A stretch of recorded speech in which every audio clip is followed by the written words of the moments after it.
نحمده ونستعينه ونستغفره ونؤمن به ونتوكل عليه ونعوذ بالله من شرور أنفسنا ومن سيئات أعمالنا من يهد الله فلا مضل له ومن يضلل فلا هادي له أشهد أن لا إله إلا الله وحده لا شريك له وأشهد أن محمدا عبده ورسوله هو الذي أرسل رسوله بالهدى ودين الحق ليظهره على الدين كله ولو كره المشركون اللهم صل على محمد وعلى آل محمد كما صليت على إبراهيم وعلى آل إبراهيم وبارك على محمد وعلى آل محمد كما باركت على إبراهيم وعلى آل إبراهيم في العالمين إنك حميد مجيد أما بعد فإن خير الحديث كتاب الله وخير الهدي هدي محمد صلى الله عليه وسلم وشر الأمور محدثاتها وكل محدثة بدعة وكل بدعة ضلالة إن أريد إلا الإصلاح ما استطعت وما توفيقي إلا بالله عليه توكلت وإليه أنيب رب اشرح لي صدري ويسر لي أمري واحلل عقدة من لساني يفقهوا قولي أيها الإخوان والأخوات أوصيكم وإياي أولا بتقوى الله أعوذ بالله السميع العليم من الشيطان الرجيم بسم الله الرحمن الرحيم ثم جعلناك على شريعة من الأمر فاتبعها ولا تتبع أهواء الذين لا يعلمون إنهم لم يغنوا عنك من الله شيئا وإن الظالمين بعضهم أولياء بعض والله ولي المتقين هذا بصائر للناس وهدى ورحمة لقوم يوقنون صدق الله العلي العظيم അള്ളാഹുവിന്റെ ദീനിലെ സത്യവിശ്വാസികളായ സഹോദരങ്ങളെ സഹോദരികളെ, റബ്ബ് സുബ്ഹാനഹു തആലയുടെ വിധിവിലക്കുകൾ ജീവിതത്തിന്റെ നിഖില മേഖലകളിലും മുറുകെ പിടിക്കുകയും തഖ്വയോടുകൂടി ജീവിച്ച് അള്ളാഹുവിന്റെ പ്രീതി, അതായത് ശാശ്വതമായി എന്നെന്നും നിലനിൽക്കുന്ന സ്വർഗത്തിലെ തന്നെ മഹോന്നതമായ പദവി, അത് നേടിയെടുക്കുന്ന കാര്യത്തിൽ ജീവിതത്തിന്റെ സകല മേഖലകളിലും തികഞ്ഞ ജാഗ്രത പുലർത്തണമെന്ന് ആദ്യം എന്നോടും അതോടൊപ്പം നിങ്ങളോടും ഓർമ്മപ്പെടുത്തുകയാണ്, വസിയത്ത് ചെയ്യുകയാണ്. വിശുദ്ധ ഖുർആനിനെ മുൻനിർത്തിക്കൊണ്ട് മനുഷ്യകുലത്തെ മുഴുവനും, പ്രത്യേകിച്ച് അന്ത്യനാൾ വരേക്കുമുള്ള മുഴുവൻ മനുഷ്യകുലത്തെയും വളരെ ഗൗരവത്തിലുള്ള കഠിനമായ വിചാരണക്ക് അള്ളാഹു വിധേയപ്പെടുത്തുമെന്ന് നമ്മൾ ബോധ്യത്തോടുകൂടി മനസ്സിലാക്കേണ്ട കാര്യമാണ്. ഒരാൾ മരിച്ചു കഴിഞ്ഞാൽ ആ വ്യക്തിയോടുള്ള വളരെ പ്രധാനപ്പെട്ട ചോദ്യങ്ങളിൽ ഒന്നാണ് മൻ ഇമാമുക്ക, ഏതൊന്നിനെ അല്ലെങ്കിൽ ആരെ മുൻനിർത്തിയാണ്, എന്തിനെ മുൻനിർത്തിയാണ് നീ ഈ ഭൂമുഖത്ത് ജീവിച്ച് മരിച്ചത്? അത് വിശുദ്ധ ഖുർആനിനെ മുൻനിർത്തിയാണ് എന്ന് ഏതെങ്കിലും ഒരു മനുഷ്യന് സത്യസന്ധമായി പറയാൻ സാധ്യമല്ലാതെ പോയി കഴിഞ്ഞാൽ അയാളുടെ ശാശ്വതമായ ലോകം വളരെ പ്രയാസകരമായിരിക്കും എന്ന് നമുക്കറിയാവുന്ന കാര്യം. അതുകൊണ്ട് തന്നെ ഖുർആനിനെ മുൻനിർത്തി മനുഷ്യകുലം മുഴുവനും ജീവിച്ചുകൊണ്ടിരിക്കുന്നു എന്ന് ഉറപ്പുവരുത്തുവാൻ ഖുർആൻ പഠിപ്പിക്കുന്ന അല്ലെങ്കിൽ പഠിക്കുന്ന ആളുകൾക്ക് സാധിക്കേണ്ടതായിട്ട് ഉണ്ട്. പലപ്പോഴും ഈ ഒരു ബോധ്യത്തോടുകൂടി ഖുർആൻ പഠിക്കുന്ന എത്ര പേരുണ്ട്? മനുഷ്യകുലത്തിന് മുഴുവനും സമർപ്പിക്കുവാൻ വേണ്ടി, മനുഷ്യകുലത്തെ മുഴുവനും വിമോചിപ്പിക്കുവാൻ വേണ്ടി, നേർക്കുനേരെ പറഞ്ഞാൽ ഈ ലോകക്രമത്തെ തന്നെ അനുഗ്രഹീതമാംവിധം ഖുർആനികമായ അടിത്തറയിൽ വാർത്തെടുക്കുവാൻ വേണ്ടി എന്ന ലക്ഷ്യത്തോടുകൂടി ഖുർആൻ പഠിക്കുകയും പഠിപ്പിക്കുകയും ചെയ്യുന്ന എത്ര പേർ നമ്മളുടെ കൂട്ടത്തിൽ ഉണ്ട് എന്ന് നമ്മൾ പരിശോധിക്കേണ്ടതാണ്. ഇന്നലെ ഒരു അനുഭവം ഉണ്ടായി. ഒരു ഖുർആൻ സ്റ്റഡി നടത്തി. കുറച്ച് സ്ത്രീകളായിരുന്നു പങ്കെടുത്തിരുന്നത്. ആ സ്ത്രീകളോട് ചോദിച്ചു, ഖുർആൻ പഠിക്കുന്നത് എന്തിനാണെന്ന് മനസ്സിലാകുന്നു, പക്ഷെ ഖുർആൻ കഴിഞ്ഞതിന് ശേഷം അതിന് വന്ന ആളുകളെ ഹൽക്കയിലേക്ക് വിളിക്കുന്നത് എന്തിനാണ് എന്നൊരു ചോദ്യം മുന്നിൽ വന്നു. അപ്പൊ അതിന് ഉത്തരം എന്താണ് എന്ന് അവരോട് തന്നെ പറയാൻ വേണ്ടി പറഞ്ഞപ്പോ അതിലൊരു സ്ത്രീ പറഞ്ഞു, ഈ പഠിക്കുന്ന ഖുർആന് പ്രാവർത്തികമാക്കണമല്ലോ. അത് പ്രയോഗവൽക്കരിക്കാതെ പഠിച്ച് മുന്നോട്ട് പോയി അത് ഈ ഭൂമുഖത്ത് നടപ്പാക്കാതെ പോയി കഴിഞ്ഞാൽ അത് വിപരീത ഫലമാവുമല്ലോ ചെയ്യുക.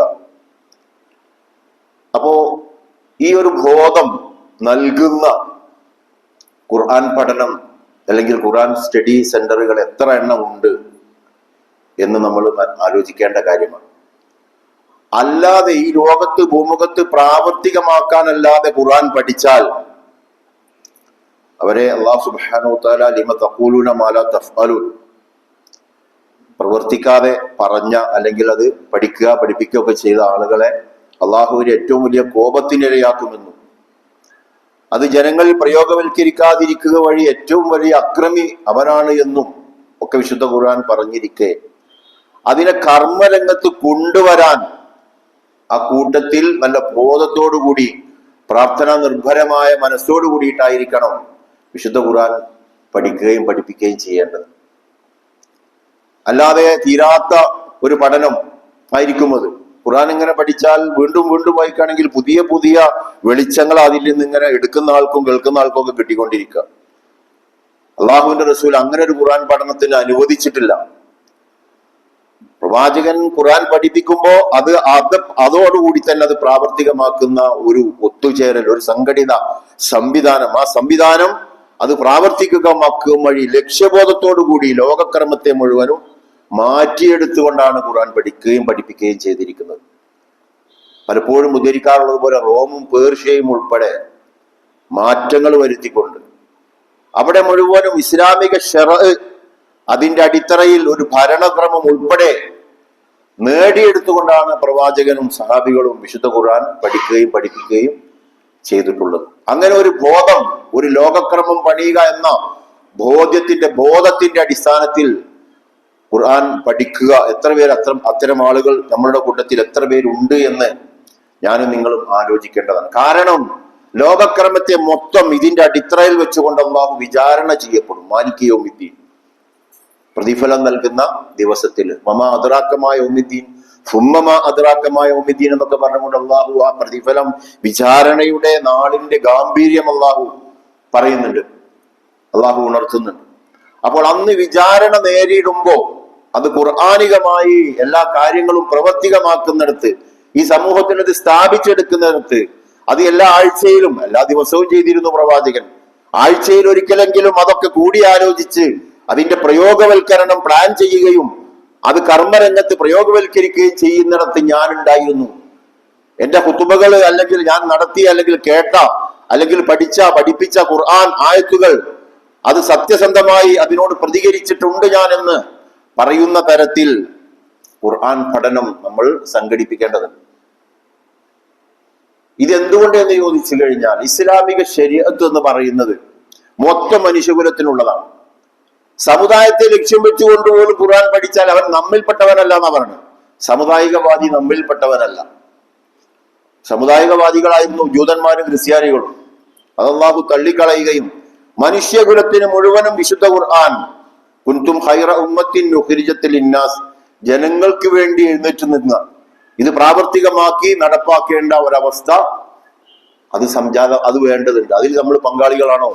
ഈ കാര്യം ഭൂമുഖത്ത് നടത്തുന്ന കാര്യത്തിൽ ഇന്ന് മരിച്ചു കഴിഞ്ഞാൽ എന്റെ ഹിസാബ് എന്തായിരിക്കും? അതിന് ഉതകുന്ന തരത്തിലുള്ള നമസ്കാരമാണോ ഞാൻ നിർവഹിച്ചത് എന്ന് നമ്മൾ ആത്മപരിശോധന നടത്താൻ നമുക്ക് സാധിക്കേണ്ടതുണ്ട്. കാരണം ശരീഅത്ത് എന്ന് പറയുന്നത് മൊത്തം മനുഷ്യകുലത്തിന് മാത്രമല്ല, ഇവിടെയുള്ള ജീവജാലങ്ങൾക്ക് മുഴുവനുമുള്ള, അതായത് ജീവനില്ലാത്ത അചേതന വസ്തുക്കൾക്ക് ഉൾപ്പെടെ സംരക്ഷിക്കപ്പെടാനുള്ള ഒരു മഹാസംവിധാനമാണ് ശരീഅത്ത് എന്ന് പറയുന്നത്. ഈ ശരീഅത്ത് നടപ്പാക്കാൻ വേണ്ടിയിട്ടല്ലാതെ, ഇത് പ്രയോഗവൽക്കരിക്കുവാൻ വേണ്ടിയിട്ടല്ലാതെ അള്ളാഹു പ്രവാചകന്മാരെ അല്ലെങ്കിൽ വിശുദ്ധ ഖുർആൻ നമുക്ക് നൽകിയിട്ടില്ല. അതെങ്ങനെ നമ്മുടെ രാജ്യത്ത് പറ്റുമോ എന്ന് ചോദിച്ചാൽ ആ ചോദ്യത്തിന് തന്നെ അല്പം ഈമാനുള്ളവർക്ക് പോലും പ്രസക്തിയില്ല എന്ന് മനസ്സിലാക്കാൻ സാധിക്കും. അങ്ങനെ ഒരു ഇന്ത്യക്ക് എന്താ ഒരു പ്രത്യേകതയുള്ളതുണ്ടോ? അപ്പൊ നോക്ക് നിങ്ങള്, മതം മാറ്റം പാടില്ല എന്നാ പറഞ്ഞുകൊണ്ടിരിക്കുന്നത്. എന്നിട്ട് രണ്ട് കന്യാസ്ത്രീകള്, അതും അവരുടെ കൂടെ അല്ലാതെ പാവപ്പെട്ട ഏതാനും ആളുകൾ അവരെ അറസ്റ്റ് ചെയ്തിരിക്കുകയാണ്. അതിന് നേതൃത്വം കൊടുത്തുകൊണ്ടിരിക്കുന്ന ആഭ്യന്തര വകുപ്പ്, ആഗോളതലത്തിലുള്ള ഇന്ത്യയിലെ മൊത്തം ആഭ്യന്തര വകുപ്പ് അതാണ് കൈകാര്യം ചെയ്തുകൊണ്ടിരിക്കുന്നത്. അമിത്ഷാ ഉൾപ്പെടെ ആലോചിക്കാമെന്നൊക്കെ കോലത്തിൽ. അപ്പോ ആ അർത്ഥത്തിൽ എന്താണ് അവർ പറഞ്ഞുകൊണ്ടിരിക്കുന്നത്? മതം മാറ്റാൻ ശ്രമിച്ചു എന്നാണ്. മതം മാറാൻ അനുവാദമില്ല, നിരോധിച്ചിരിക്കുകയാണ്. അതിന് ഭരണഘടന അനുമതി നൽകുന്നു എന്ന് പറഞ്ഞിട്ട് യാതൊരു ഫലവുമില്ല. ഭരണഘടന ഈ അനുമതി നൽകിയില്ല. എന്നാൽ എന്താ അതിന്റെ സ്ഥിതി? ഭരണഘടനയിൽ മതം മാറ്റാൻ അനുവാദമില്ല. മതം ആ അർത്ഥത്തിലുള്ള മതങ്ങൾ മാറാൻ വിശ്വസിക്കുവാനും സ്വാതന്ത്ര്യം നൽകിയിട്ടില്ല എങ്കിൽ മനുഷ്യൻ ജീവൻ കൊടുത്തുകൊണ്ട് മരിക്കേണ്ടി വന്നാൽ മരണത്തിന് തയ്യാറായിക്കൊണ്ട് നേടിയെടുക്കേണ്ട ഏറ്റവും വലിയ അവകാശമല്ലേ അത് ഒരു മനുഷ്യന്? പിന്നെ എന്തിനാണ് അയാൾ ജീവിക്കുന്നത്? അങ്ങനെ ഒരു അവസ്ഥ ഈ ഭൂമുഖത്ത് ഉണ്ടായിട്ട് അതിലൊന്നും പ്രതികരിക്കാതെ, പ്രശ്നങ്ങളൊന്നും കാണാതെ, ഇതിന്റെ ഒക്കെ മുകളിൽ എല്ലാ സ്വാതന്ത്ര്യവും, മനുഷ്യനെ സ്വതന്ത്രനായിട്ടാണ് അള്ളാഹു സൃഷ്ടിച്ചത്. ആ സ്വാതന്ത്ര്യം പ്രയോഗവൽക്കരിക്കുവാൻ അള്ളാഹു തന്നെ നൽകിയ ഒരു അനുഗ്രഹീത സംവിധാനമാണ് ഇസ്ലാമിക ശറഅ് എന്ന് പറയുന്നത്. വിശ്വാസ സ്വാതന്ത്ര്യം. ഇമ്മാ ശാക്കിറൻ വ ഇമ്മാ കഫൂറ. അള്ളാഹ് പറഞ്ഞതാ, നിനക്ക് നന്ദിയുള്ളവനാവാം, നന്ദി കെട്ടവനുമാവാം. അതൊന്നും പറ്റില്ല, നന്ദിയുള്ളവനൊന്നും ആവാൻ ഇവിടെ പറ്റില്ല. ഇന്ത്യയിലെന്ന് ഒരു വിഭാഗം പറഞ്ഞിട്ട് അതിലൊന്നും അങ്ങനെ അതിന്റെ പേരിൽ ഒരു വിഭാഗത്തിനെ പിടിച്ച് ജയിലിലടച്ച് സംഘികൾ ഒരുമിച്ച് കൈകാര്യം ചെയ്തിട്ട് അക്കാര്യത്തിലും കാര്യത്തിലൊക്കെ മുന്നിൽ വെച്ചുകൊണ്ട് അല്ലാഹുവേ ഇതിനൊക്കെ ഒരു പരിഹാരം നിന്റെ ഭാഗത്ത് നിന്ന് ഉണ്ടാക്കി തരണേ എന്ന് പ്രാർത്ഥിച്ചുകൊണ്ട് അതിന് പരിഹാരം ഭാവിയിലെങ്കിലും ഉണ്ടാവും, അതിന് എന്റെ പ്രവർത്തനം ഉപകരിക്കപ്പെടും, എന്റെ ക്ലാസ് ഉപകരിക്കപ്പെടും, എന്റെ ഖുർആൻ പഠനവും പഠിപ്പിക്കലും ഉപകാരം ചെയ്യും എന്ന ബോധ്യത്തോടുകൂടി ഖുർആൻ പഠിച്ചില്ല എങ്കിൽ, പഠിപ്പിക്കപ്പെടുന്നില്ല എങ്കിൽ നമ്മളുടെ ആ പഠനമുണ്ടല്ലോ അത് നമുക്ക് വിപരീത ദിശയിൽ വരിക തന്നെ ചെയ്യും. മനുഷ്യന്റെ ജീവനുമായി ബന്ധപ്പെട്ട ആ ഏറ്റവും വലിയ അവകാശമാണ്, ജന്മാവകാശമാണ് ഒരു നാഥനിൽ വിശ്വസിക്കുവാൻ.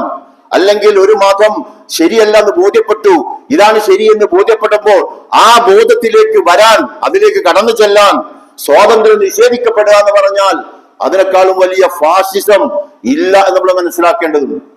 അതുകൊണ്ട് ഈ അർത്ഥത്തിൽ നോക്കും നിങ്ങൾ, ശരീഅത്ത് കൊണ്ട് അല്ലാഹു എന്താണ് ഉദ്ദേശിച്ചത് നമ്മൾ മനസ്സിലാക്കേണ്ടത്. ശരീഅത്ത് കൊണ്ട് മനുഷ്യ ജീവിതത്തിന്റെ വളരെ പ്രധാനപ്പെട്ട അടിസ്ഥാനങ്ങൾ നേടിക്കൊടുക്കുക എന്നതാണ് ഇസ്ലാമിക ശരീഅത്താണ് ഖുർആനിൽ നിറച്ചു വെച്ചിരിക്കുന്നത്. അല്ലാഹു സുബ്ഹാനഹു വ തആല നിരത്തി വെച്ചിരിക്കുന്നു.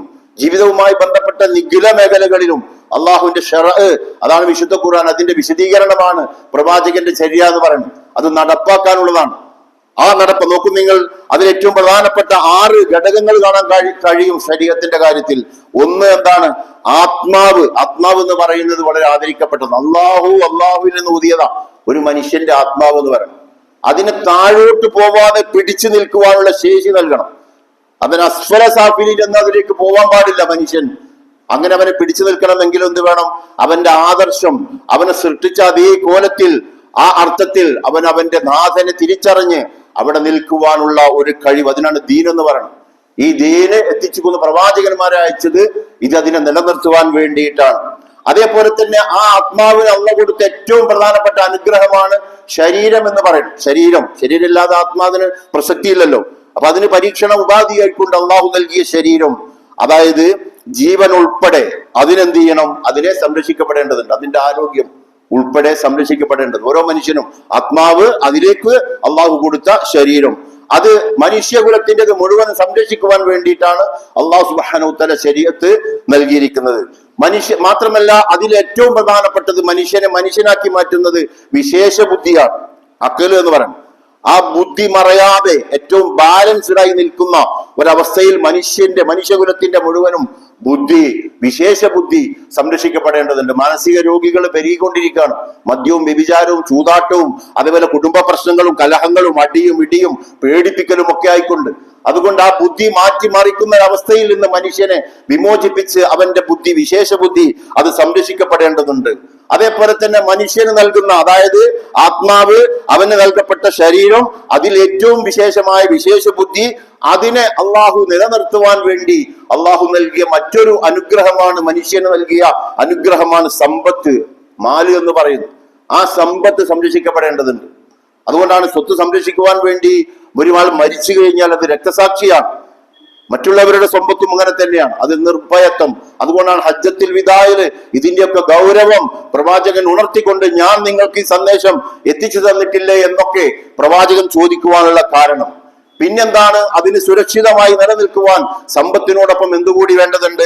അതാണ് കുടുംബം, അല്ലെങ്കിൽ വംശം, തലമുറയായിട്ട് ഈ ഭൂമുഖത്ത് മനുഷ്യന് ജീവിക്കുവാനുള്ള കുടുംബ സംവിധാനം അത് സംരക്ഷിക്കപ്പെടേണ്ടതുണ്ട്. നമുക്ക് കുടുംബം തകർത്ത് തരിപ്പണമാക്കിക്കൊണ്ടിരിക്കുകയാണ്. നേരത്തെ പറഞ്ഞതുപോലെ ലഹരികളൊക്കെ കൊടുത്തുകൊണ്ട്. ഈ അർത്ഥത്തിൽ അതിനെ സംരക്ഷിക്കേണ്ട ബാധ്യത മുസ്ലിങ്ങളാണ്. വിശുദ്ധ ഖുർആൻ പഠിക്കുകയും പഠിപ്പിക്കുകയും ചെയ്തുകൊണ്ട് അത് പ്രാവർത്തികമാക്കാതിരുന്നു കഴിഞ്ഞാൽ ഒന്നാമത്തെ പ്രതികൾ ഇത് മുഴുവൻ വിചാരണ ചെയ്യുമ്പോൾ അത്തരം ആളുകളാണ്. അതേപോലെ പ്രാവർത്തികമാക്കി കഴിഞ്ഞാലോ അല്ലാഹു സുബ്ഹാനഹു തആല പ്രവാചകന്മാരോടൊപ്പം ഉയർത്തി സ്വർഗത്തിലേക്ക് ഉയർത്തപ്പെടുകയും ചെയ്യും. അതുകൊണ്ട് സ്വർഗനരകം തീരുമാനിക്കുന്നിടത്ത് ഈ ശറഇന്റെ വിധി എന്ത് ചെയ്തു, അതിനോട് നിങ്ങൾ എന്ത് നിലപാട് സ്വീകരിച്ചു എന്ന് ഓരോ നമസ്കരിക്കുന്ന വിശ്വാസിയും, അവൻ സാധുവാവട്ടെ, നല്ല ആരോഗ്യമുള്ളവനാവട്ടെ, ആരാവട്ടെ, നല്ല ബോധമുണ്ടെങ്കിൽ ഇതിൽ നിലപാട് സ്വീകരിച്ചു എന്ന് ഉറപ്പുവരുത്തുവാൻ സാധിക്കേണ്ടതുണ്ട്. ആറാമത്തേതായിട്ട് മനുഷ്യന് ജീവനേക്കാളും പ്രധാനമായ അഭിമാനം പ്രവാചകൻ അത് ഹജ്ജത്തുൽ വിദായിൽ പ്രത്യേകം എടുത്തു പറയുന്നുണ്ട്. നിങ്ങൾ ചീർപ്പിന്റെ പല്ല് പോലെയാണ്. അപമാനം എന്ന് പറഞ്ഞാൽ മനുഷ്യന് ജീവൻ, അഭിമാനം നഷ്ടപ്പെട്ടാൽ ആത്മഹത്യകളെ കാണാൻ സാധിക്കും. അത് ഏറ്റവും പ്രധാനപ്പെട്ടതാണ്. ഈ 6 ഘടകങ്ങൾ സംരക്ഷിക്കുക എന്ന് പറയുന്നതാണ് ശരീഅത്ത്, അള്ളാഹു വിശുദ്ധ ഖുർആനിലൂടെ ഇറക്കിയിരിക്കുന്ന ശരീഅത്ത്. ഇത് എങ്ങാനും ഏതെങ്കിലും കോട്ടം തട്ടിക്കഴിഞ്ഞാൽ അള്ളാഹു വിചാരണ ചെയ്യും. എന്തേ നിനക്കിത് കിട്ടിയില്ലേ, ഈ ഖുർആൻ കിട്ടിയില്ലേ, ഖുർആനിന്റെ അടിത്തറയിൽ ഞാൻ നിങ്ങൾക്ക് നൽകിയ ശരീഅത്ത് നിങ്ങളുടെ പ്രയോഗത്തിൽ നിങ്ങൾ വരികയും അതിലൊഴി രക്ഷപ്പെടാൻ നിങ്ങൾക്ക് വഴി തുറന്നില്ലേ എന്ന്. അത് ഞങ്ങൾക്ക് അറിഞ്ഞുകൂടായിരുന്നു, അങ്ങനെ ഒരു ശരീഅത്ത് ഉണ്ടായിരുന്നു, അങ്ങനെയൊക്കെ ഇതിനൊക്കെ രക്ഷപ്പെടുത്താനും ഒരു സംവിധാനം ഉണ്ടായിരുന്നു, നമുക്ക് അറിഞ്ഞുകൂടായിരുന്നു എന്ന് പറഞ്ഞു കഴിഞ്ഞാൽ അവരുടെ നമസ്കാരം തോട്ടിലേക്ക് എറിയപ്പെടും. അവരുടെ ദിക്റുകളും ദുആകളും അവരെന്ത് തന്നെ കുടുംബ പരിപാലനം നടത്തിയിട്ടുണ്ടെങ്കിലും അത് നഷ്ടപ്പെടുക തന്നെ ചെയ്യും. അതുകൊണ്ട് ഇത് വളരെ പ്രധാനപ്പെട്ടതാണ്. അതുകൊണ്ടാണ് അല്ലാഹു സുബ്ഹാനഹു തആല ഞാൻ നിങ്ങളുടെ മുമ്പിൽ സൂറത്ത് ജാസിയയിലെ ആയത്തുകൾ നിങ്ങളുടെ മുമ്പിൽ ഓതി കേൾപ്പിച്ചു. ഈ ഖുതുബയുടെ മുഖദ്ദിമയിൽ അല്ലാഹു സുബ്ഹാനഹു തആല പറയുകയാണ്, സുമ്മ ജഅൽനാക അലാ ശരീഅത്തിൻ മിനൽ അംരി ഫത്തബിഅഹാ. അതിനുശേഷം ഇപ്പോൾ പ്രവാചകരെ താങ്കളെ, മറ്റു പ്രവാചകന്മാരൊക്കെ പറഞ്ഞു, ആദം നബി മുതലുള്ള പ്രവാചകന്മാരുടെ കാര്യങ്ങളൊക്കെ പറഞ്ഞതിന് ശേഷം ഇപ്പോൾ പ്രവാചകരെ താങ്കളെ നാം ഈ ദീനിന്റെ കാര്യത്തിൽ നമ്മിൽ നിന്നുള്ള രാജപാതയിൽ, ശരീഅത്ത് എന്നൊരു വാക്കിന്റെ അർത്ഥം രാജപാത ആണ്, രാജകീയമായ ഒരു വഴി, ഏറ്റവും നല്ല എല്ലാ പ്രശ്നങ്ങളുടെയും പരിഹാരം കാണിച്ചു തരുന്ന രാജകീയമായ വഴി ശരീഅത്തിൽ ആക്കിയിരിക്കുന്നു. താങ്കൾ അത് തന്നെ പിന്തുടർന്നിരിക്കണം. താങ്കൾ പിന്തുടർന്ന വിശ്വാസികളൊക്കെ, താങ്കളിപ്പല്ലോ പ്രവാചകന്റെ ഇവിടെ നിന്ന് പോയി കഴിഞ്ഞതിന് ശേഷം ഖുർആൻ പറയുമ്പോൾ ആരോടാണ്? പ്രവാചകൻ പിൻപറ്റിയ ഓരോരുത്തരും അതിനെ തന്നെ പിന്തുടർന്നിരിക്കണം. ആ ശരീഅത്തിനെ തന്നെ നിങ്ങൾ പിന്തുടർന്നിരിക്കണം. അറിവില്ലാത്തവരുടെ വ്യാമോഹങ്ങൾ നിങ്ങൾ പിൻപറ്റി പോകരുത്. ഈ ശരീഅത്തിനെ കുറിച്ച് അറിയാത്ത ആളുകൾ, അവർക്ക് ഒരുപാട് വ്യാമോഹങ്ങൾ ഉണ്ടാവും. അവര് കമ്മ്യൂണിസവും സോഷ്യലിസവും ജനാധിപത്യവും മതേതരത്വം എന്നൊക്കെ പറഞ്ഞ് പല മോഹങ്ങളുമായിട്ട് ഭൂമുഖത്ത് നടക്കുന്നുണ്ടാവും. നിങ്ങൾ അതിൽ പോയി പെട്ടുപോകരുത്. ഈ ശരീഅത്ത് കയ്യിലുണ്ടായിരിക്കുക, നിങ്ങൾ അതിൽ പോയിട്ടൊന്നും നിങ്ങൾ പെട്ടുപോകരുത് എന്ന് അല്ലാഹു സുബ്ഹാനഹു തആല പറയാം. ഇന്നഹു ലം യുഅ്നു അൻക മിനല്ലാഹി ശൈഅ. അല്ലാഹുവിനെതിരെ നിങ്ങൾക്ക് ഒരു ഗുണവും ചെയ്യാൻ അവർക്കാവുകയില്ല കേട്ടോ. ഈ ശരീഅത്ത് എന്താണെന്ന് മനസ്സിലാക്കി അതിന്റെ പിന്നാലെ കൂടി അത് പ്രാവർത്തികമാക്കാനും അത് കൂടി ആലോചിക്കുവാനും താൻ എവിടെയുണ്ടോ അവിടെ അതിന്റെ വൽക്കരണത്തിനും വന്നിട്ടില്ല എങ്കിൽ നിങ്ങളെ സംരക്ഷിക്കുവാൻ ഈ ആശയങ്ങളോ ഈ ആളുകളോ ഉണ്ടാവുമെന്ന് നിങ്ങൾ വിചാരിക്കരുത് കേട്ടോ. ശരീഅത്ത് എന്ന് പറയുന്നത് അതീവ ഗൗരവമുള്ളതാണ് എന്ന് അല്ലാഹു സുബ്ഹാനഹു തആല പറയുകയും തീർച്ചയായും ധിക്കാരികൾ പരസ്പരം കൂട്ടുകാരാണ് എന്ന് നിങ്ങൾ മനസ്സിലാക്കണം. ഇവര് ശരീരത്തിന് ഇവർ അനുവദിക്കൂല, അവർ അംഗീകരിക്കൂല, വിശ്വാസം മാറ്റം പോലും അനുവദിക്കുകയില്ല. അതിനെതിരെ ഏതെങ്കിലും ഒരു മതത്തിൽ നിന്ന് മറ്റൊരു മതത്തിലേക്ക് മാറുന്ന നിരോധിച്ചുകൊണ്ടുള്ള ബില്ലുകൾ അവതരിപ്പിച്ചുകൊണ്ട് ഈ ആളുകളൊക്കെ കൂടി ഈ സാഹചര്യക്കെതിരെ, ഇസ്ലാമികമായ അള്ളാഹുവിന്റെ നിയമ വ്യവസ്ഥക്കെതിരെ, ശരീഅത്തിനെതിരെ ശക്തമായി ഒത്തുകൂടെ അവർ നടത്തും. ധിക്കാരികൾ പരസ്പരം കൂട്ടുകാരായി മാറും. അത് നിങ്ങൾ മനസ്സിലാക്കേണ്ടതുണ്ട്. വല്ലാഹി വലിയുൽ മുത്തഖീൻ, ഇത്തരം ധിക്കാരികൾക്കെതിരെ അള്ളാഹു സൂക്ഷ്മതയുള്ളവരുടെ കൂട്ടുകാരൻ അള്ളാഹുവാണ് കേട്ടോ. നിങ്ങൾ ഈ ശരീഅത്തുമായി ഇതിന്റെ സംസ്ഥാപനത്തിനും അത് നേടിയെടുക്കുന്നതിനും അത് സ്ഥാപിച്ചെടുക്കുന്നതിനും അതിനുവേണ്ടി ഖുർആൻ പഠിപ്പിക്കുകയും അതിനുവേണ്ടി നിങ്ങൾ ഒത്തുകൂടുകയും അങ്ങനെ ഗ്രാമാന്തരങ്ങളിൽ മുഴുവനും നിങ്ങൾ ഈ സന്ദേശം ഇതിന്റെ ലക്ഷ്യബോധത്തോടു കൂടി ഖുർആൻ പഠിക്കുകയും പഠിപ്പിക്കുകയും ചെയ്യുന്നില്ല എങ്കിൽ അവരാരും നിങ്ങൾ ഇറങ്ങി വന്നാൽ അതിന് കച്ചവട തടസ്സമുണ്ടെങ്കിൽ കച്ചവടം മാറ്റി ഇതിലേക്ക് വന്നാൽ കച്ചവടം അല്ലാഹു അതിനേക്കാളും വലുത് തരുമെന്ന് പറഞ്ഞിട്ടുണ്ട്. കച്ചവടം അതേപോലെ ജോലിയാണ് തടസ്സമെങ്കിൽ ആ ജോലിയിൽ നിന്ന് മാറി ഇതിന് തടസ്സമല്ലാതെ ജോലി ചെയ്തുകൊണ്ട് തന്നെ ചെയ്യാൻ പറ്റൂല എന്നൊരവസ്ഥ വന്നാൽ ഒഴിവാക്കേണ്ടത് ജോലിയാണ്. ഈ ശരീഅത്ത് പ്രയോഗവൽക്കരിക്കുവാൻ വേണ്ടി ഇറങ്ങണം. അല്ലാഹു സുബ്ഹാനഹു വ തആല ഇത് ഇന്ത്യയിൽ പറയാൻ പാടില്ല, ഈ ആയത്ത് ഓതാൻ പാടില്ല എന്ന് പറഞ്ഞാൽ ഇത് എവിടേക്കാ ചെല്ലുന്നത് നോക്കൂ നിങ്ങൾ. ഫറോവനിസമാണ് ആ വാദം. ഫറോവനിസമാണ്. അത്തരം ഫറോവമാർക്ക് കീഴടങ്ങിയാൽ, മൗനം പാലിച്ചാൽ അത് മതി നമ്മളെല്ലാം നഷ്ടപ്പെട്ടവരായി മാറാൻ. അതുകൊണ്ട് അല്ലാഹു സുബ്ഹാനഹു വ തആല പറയാണ്, ഈ ശരീഅത്തിന്റെ കാര്യത്തിൽ നിങ്ങൾ ഇറങ്ങി വരികയാണ് എങ്കിൽ നിങ്ങളെ സംരക്ഷകൻ അല്ലാഹുവാണ് കേട്ടോ. അല്ലാഹുവാണ് സൂക്ഷ്മതയുള്ളവരുടെ കൂട്ടുകാരൻ, രക്ഷകൻ, അവരുടെ സംരക്ഷണം, അവരുടെ അല്ലാഹു യജമാനൻ അല്ലാഹുവാണ് കേട്ടോ. എന്നിട്ട് അല്ലാഹു ഒരു പ്രഖ്യാപനം നടത്താൻ വേണ്ടി പറയാണ്. ഈ കാര്യം പറഞ്ഞ് തൊട്ടടുത്ത ആയത്ത്, അതിന്റെ ഇടയിൽ ആയത്തുകൾ വേറെ ഇല്ല. ഈ ആയത്തിൽ അല്ലാഹു പറയാൻ, ഹാദാ ബസ്വാഇറുൽ ലിന്നാസ്, ഇത് ജനങ്ങൾക്കുള്ള സകല ജനത്തിനുമുള്ള ഉൾക്കിരണമാണ്, ബസീറത്ത് നൽകുന്ന പ്രഖ്യാപനമാണ് ഈ നടന്നു. വഹുദൻ വറഹ്മത്തുൽ ലിഖൗമി യൂഖിനൂൻ, ഇത് സന്മാർഗമാണ്, സന്മാർഗത്തിന്റെ ഉൾക്കാഴ്ചയുടെ, സന്മാർഗത്തിന്റെ അത് ഹിദായത്തിന്റെ ഒക്കെ യാഥാർത്ഥ്യ ബോധത്തിന്റെ പ്രഖ്യാപനമാണ്. ഇതാണ് യാഥാർത്ഥ്യം, ഇതാണ് സത്യം. ഈ ശരീഅത്ത് എന്ന് പറയുന്നത് മനുഷ്യനിർമ്മിത പ്രത്യയശാസ്ത്രങ്ങളുടെ പിന്നാലെ മനുഷ്യനെ വിട്ടുകൊടുത്താൽ, അതിന് മൗനം പാലിച്ചു നിന്നാൽ അത് മതി നിങ്ങളുടെ നാശത്തിന് കാരണം. ഇത് ഉൾക്കിടിലമുണ്ടാക്കേണ്ട വല്ലാത്ത പ്രഖ്യാപനമാണ് ഈ ശരീഅത്തിന്റെ കാര്യത്തിൽ അല്ലാഹു സുബ്ഹാനഹു വ തആല നൽകിയിരിക്കുന്നത്. നോക്കൂ, നിങ്ങൾ നേരത്തെ സൂചിപ്പിച്ച 6 കാര്യങ്ങൾ ഒന്ന് ചെറിയ രീതിയിൽ നമ്മളൊന്ന് പരിശോധിച്ച് നോക്കുക. ഇസ്ലാമിന്റെ അടിസ്ഥാനങ്ങളാണ് 6 കാര്യങ്ങൾ. ഏതൊക്കെ? ആത്മാവ്, ശരീരം, വിശേഷ ബുദ്ധി, സമ്പത്ത്, കുടുംബം, അഭിമാനം. ഈ 6 കാര്യങ്ങളൊന്ന് പരിശോധിച്ച് നോക്കൂ നിങ്ങൾ. അതിൽ ഏറ്റവും പ്രധാനപ്പെട്ടതാണ് ആത്മാവ്. ആത്മാവിന്റെ ഏറ്റവും പ്രധാനപ്പെട്ടത് ദീനാണ്. അത് അതിന്റെ സന്തുലിതമായി തന്നെ നിലനിൽക്കേണ്ടത്. മൃഗത്തെക്കാളും എന്താണ് പോകും ആദർശം കിട്ടിയിട്ടില്ലെങ്കിൽ, അസ്ഫല സാഫിലിൻ എന്ന് പറഞ്ഞു. എന്നാൽ അയാൾ ഈ ആദർശം ശരീരത്തിൽ ഏറ്റവും പ്രധാനപ്പെട്ടത് ആത്മാവിനെ ബാധിക്കുന്ന ദീൻ, ആദർശം. ആ ആദർശത്തിൽ അടിയുറച്ച അയാളെ നിർത്തപ്പെട്ടാൽ, ഒരു ജനത നിന്നാൽ അയാളെ അതിവിടെ പറ്റില്ല, ആദർശം മാറ്റൊന്നും പറ്റില്ല എന്നപ്പോ ഈ പറയുന്നത്. അതാണ് ഫാസിസം മുന്നോട്ട് വെക്കുന്ന ഏറ്റവും വലിയ അജണ്ട. ഇതിനെതിരെ ശക്തമായ നിലപാട് സ്വീകരിച്ചുകൊണ്ട് അയാളുടെ യഥാർത്ഥ ബോധത്തിൽ അയാളെ നിലനിർത്തുവാൻ നിങ്ങൾക്ക് സാധിച്ചു കഴിഞ്ഞാൽ അത് മലക്കുകളെക്കാളും ഉയരും. അയാൾ ഇതിൽ നിന്നെങ്ങാനും വീണുപോയാലോ, ഈ ആദർശത്തിൽ നിന്നെങ്ങാനും അയാൾ വീണുപോയാലോ, അയാൾ മൃഗങ്ങളെക്കാളും തരം താഴുകയും. ഒന്ന് സ്വർഗമാണ്, മറ്റൊന്ന് നരകമാണ്. ഇതിലേത് തീരുമാനിക്കണമെന്നത് ദീനാണ്. ആദർശത്തെ അള്ളാഹുവിന്റെ റൂഹനെ ഊതിയിട്ട് ഭൂമിയിലേക്ക് അയച്ചിരിക്കുകയാണ്. ഒരു പിഞ്ചോമനയായിട്ട് ശരീരം അത് വളർന്ന് വലുതായി വരുമ്പോഴേക്കും എന്താവണം?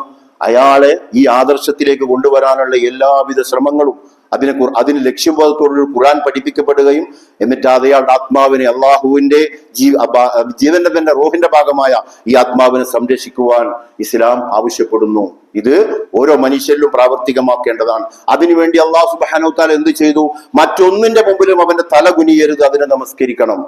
അവനെ ഈ കാര്യം ബോധ്യപ്പെടുത്തി കൊടുത്തുകൊണ്ട് അവന്റെ മുമ്പ് മറ്റൊന്നിന്റെ മുമ്പിൽ തല കുനിയാതിരിക്കാൻ അള്ളാഹുവിന്റെ മുമ്പിൽ അവന്റെ തല കുനിയേണ്ടതുണ്ട്. അതിനാണ് നമസ്കാരമെന്ന്. അത് അതേപോലെ തന്നെ അത്യുന്നതകളിൽ അവന് എത്തപ്പെടേണ്ടതുണ്ട്. അതിനവന്റെ നാഥന്റെ മുമ്പിൽ അവനിലേക്ക് അവനെ ഈ ആത്മാവിനെ ദീന് വഴി ഘടിപ്പിക്കാൻ നിങ്ങൾ ശരീഅത്തിലെ ഏറ്റവും പ്രധാനപ്പെട്ട ഭാഗമായി നിങ്ങൾ മറുവശത്തേക്ക് പോവാതെ നിങ്ങൾ ശ്രദ്ധിക്കേണ്ടതുണ്ട്. ഒരു മനുഷ്യനും ഭൂമുഖത്ത് മറുവശത്തേക്ക് പോവാന്ന് പറഞ്ഞാൽ അയാളെ ശിർക്ക് എന്ന് പറയണത്. ഈ ആത്മാവ് എന്ന് പറയുന്ന ഈ സംഗതി എന്തിലേക്ക് പോകരുത്? ഷിർക്കിലേക്ക് പോകരുത്, കുഫറിലേക്ക് പോകരുത്, നിഫാക്കിലേക്ക് പോകരുത്, ബിദ്അത്തുകളിലേക്ക് പോകരുത്. അതിൽ നിന്ന് അവരെ തടഞ്ഞു നിർത്താൻ, പിടിച്ചു നിർത്താൻ അധികാരം വേണമെങ്കിൽ അധികാരം ഉൾപ്പെടെ നേടിക്കൊണ്ട് ഈ സമുദായത്തിന് ശരീഅത്ത് നടപ്പാക്കി ആ മനുഷ്യകുലത്തെ ജനിച്ചു വീഴുന്ന ഓരോ കുഞ്ഞിനെയും സംരക്ഷിക്കുവാൻ വേണ്ടി നിങ്ങൾ ബാധ്യസ്ഥരാണ്. അതിന് നേതൃത്വം കൊടുക്കുന്നവർ ആയി നിങ്ങൾ മാറണം. ജനങ്ങൾക്ക് വേണ്ടി എഴുന്നേറ്റ് നിൽക്കുവാൻ നിങ്ങൾക്ക് സാധിക്കണം. മറ്റൊന്നെന്താണ്? ജീവൻ. ജീവൻ എന്ന് പറഞ്ഞാൽ എന്താണ്? നമുക്കറിയാം, ആരോഗ്യം ഉൾപ്പെടെതാണ്. മനുഷ്യന്റെ ശരീരം എന്ന് പറയുന്നത് അതാണ് അതിന്മേലാണല്ലോ ഈ ജീവൻ വെച്ചിരിക്കുന്നത്. അതങ്ങോട്ട് പോകുമ്പോഴാണ് നല്ല ഭക്ഷണങ്ങൾ, ഹലാലൻ തൊയ്യബാന്ന ഖുർആൻ പറഞ്ഞു. ആ ശരീരത്തെ പുഷ്പിക്കാൻ വേണ്ടിയിട്ട് ഹറാമല്ലാത്ത ഹലാലായ ഭക്ഷണം, മോഷ്ടിക്കരുത്, അതേപോലെ ചതിക്കരുത്, പിടിച്ചു പറിച്ചിട്ട് അതിനെ കൊഴുപ്പിക്കുന്ന ഒരു അപകടത്തിലേക്ക് ഒരു മനുഷ്യൻ ചെന്നു കഴിഞ്ഞാൽ അള്ളാഹുമായുള്ള, അവന്റെ സൃഷ്ടാവുമായുള്ള കണക്ഷൻ വേർപ്പെടുകയും അവനെ കുഫറിലും ശിർക്കിലും ഈ മനുഷ്യനാക്കപ്പെടുകയും ചെയ്യും. അതുകൊണ്ട് ഹലാലും തൊയ്യബുമായ ഭക്ഷണം അള്ളാഹു ഇന്നതാണെന്ന് പഠിപ്പിച്ചുകൊണ്ട് അതിലേക്ക് മനുഷ്യകുലത്തെ എത്തിക്കണം.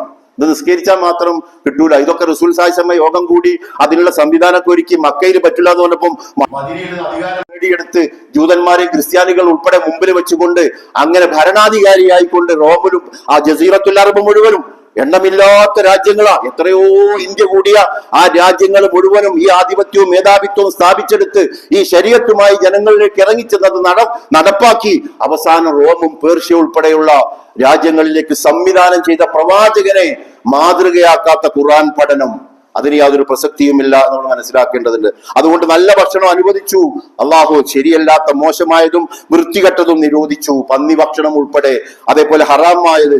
അതുകൊണ്ട് അള്ളാഹു സുബ്ഹാനഹു വ തആല ആദരിച്ച ആ ജീവനെ പവിത്രമാക്കി. ജീവൻ, നിങ്ങൾ ഒരു ജീവൻ അന്യായമായി ഭൂമുഖത്ത് കൊല്ല ചെയ്യപ്പെട്ടാൽ, അത് ജാതി മതമൊന്നും പറഞ്ഞിട്ടില്ല, അന്യായമായ ഒരു ജീവൻ ഇവിടുന്ന് നഷ്ടപ്പെടുത്തി കഴിഞ്ഞാൽ മൊത്തം കൊന്നവരെ പോലെയാണ് അവർ, മൊത്തം ജനതയെ കൊന്നവനെ പോലെയാണ്. നമ്മളുടെ മൗനം ഒരുപാട് ജീവൻ ഹനിക്കപ്പെടാൻ കാരണമാകുന്നുണ്ട്.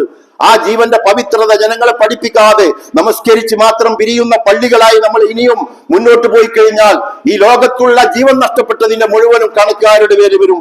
മൊത്തം മനുഷ്യരെയും കൊന്നവന്റെ ശിക്ഷയായിരിക്കും ആ നമസ്കാരക്കാരൻ അല്ലാഹു സുബ്ഹാനഹു തആല വെച്ചിരിക്കുന്നത്.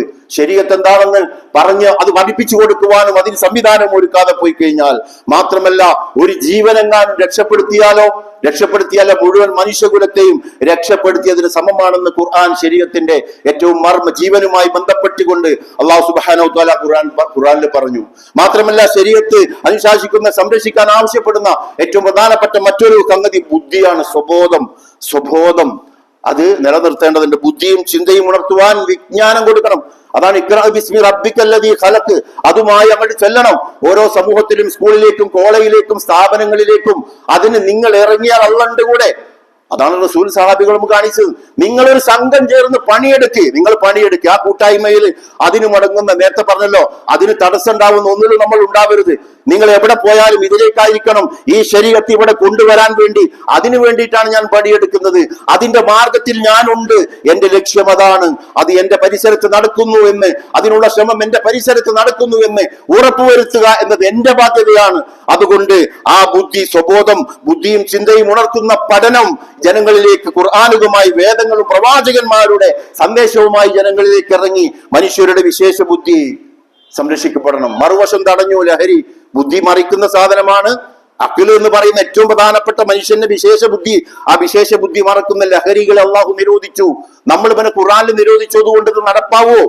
അതുകൊണ്ട് ശരീഅത്ത് നിരോധിച്ച ആ നിരോധങ്ങളെ ഭൂമുഖത്ത് പ്രയോഗവൽക്കരിക്കുവാൻ ഞാനും നിങ്ങളും ഉണ്ടോ? ഇതാണ് അള്ളാഹുവിന്റെ ചോദ്യം. ഞാൻ അവിടെ തന്നെയാണ് ഉള്ളത്.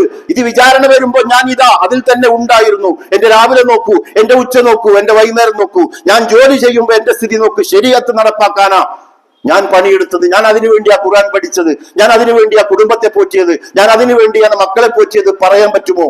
ഇന്ന സ്വലാത്തി വനുസുക്കി വമഹിയായ വമമാതി. പച്ച കള്ളം പറയുന്ന നമസ്കാരക്കാർ അള്ള പറയുന്നുണ്ട്. നശിച്ച നമസ്കാരക്കാർ. എന്താണ് പറയുന്നതെന്ന് ബോധമില്ലാതെ നമസ്കരിച്ചു കൊണ്ടിരിക്കുന്നവർ. ശരീഅത്ത് അള്ളാഹു വിചാരണക്ക് വരുമ്പോ, അതുകൊണ്ട് അള്ളാഹു സുബ്ഹാനഹു തആല ലഹരികൾ നിരോധിക്കുകയും ബുദ്ധിയെ നിലനിർത്തുന്ന, അതിനെ വളർത്തുന്ന വായനയും പഠനവും വിദ്യാഭ്യാസ ക്രമവും അള്ളാഹു സുബ്ഹാനഹു തആല അത് രംഗത്ത് നിങ്ങളെ ഏൽപ്പിക്കുകയും ചെയ്തിരിക്കുന്നു. നോക്കൂ, നിങ്ങൾ സമ്പത്ത്, അടുത്തത് സമ്പത്താണ്. നാലാമത്തത് സമ്പത്താണ്. നിലനിൽപ്പിന്റെ ഏറ്റവും വലിയ ആധാരമാണ്. അത് നിലനിൽക്കാൻ അത് ജനം അത് ചെയ്യേണ്ടതുണ്ട്. കച്ചവടത്തെ കുറിച്ച് പ്രവാചകൻ സ്വല്ലല്ലാഹു അലൈഹി പറഞ്ഞു, ആരെങ്കിലും ഹലാലായ രീതിയിൽ കച്ചവടത്തിൽ ഏർപ്പെട്ട് കഴിഞ്ഞാൽ അത്താജിറു സുദൂഖുൽ അമീൻ മഅൻ നബിയ്യീന വസ്ദിഖീന വശുഹദാ വസ്സാലിഹീൻ. ഇത് ഈ ജനങ്ങൾക്ക്, ഈ മുസ്ലിങ്ങൾക്ക് പോലും ആ ഒരു ബോധമില്ല. കച്ചവടം ചെയ്യുന്നു, ഹലാലും ഹറാമൊന്നും നോക്കാതെ അങ്ങോട്ട് വിൽക്കുകയാണ്, അങ്ങോട്ട് ശേഖരിക്കുകയാണ്.